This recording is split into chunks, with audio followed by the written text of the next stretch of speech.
كانها رصاص رجال في صدر القلم.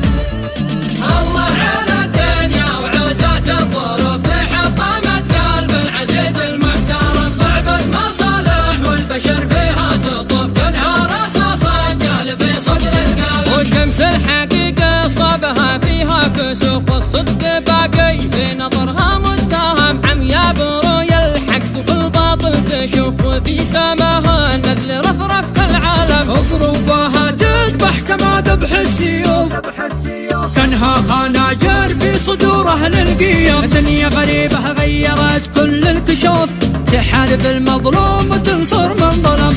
مناسك الغدر الجميع قاموا وقوف لبوا مناسك وصلوها حرم. ضحيات الطيبة هو الشخص الرؤوف اللي كفوفه دائما تروي الكرم. الطمع والغش للعالم يحب والنفاق ولي عليها محتكم.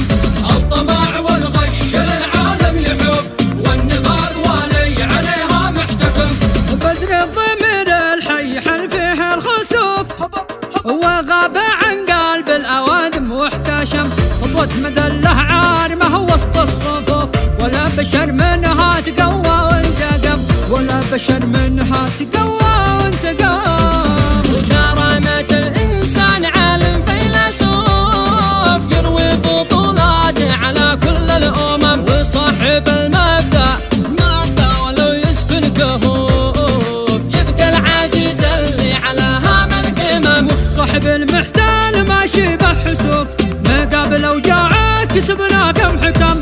لقبلته ضيع وهو محرم يطوف وداخل الكعبة مصلي في الحرم.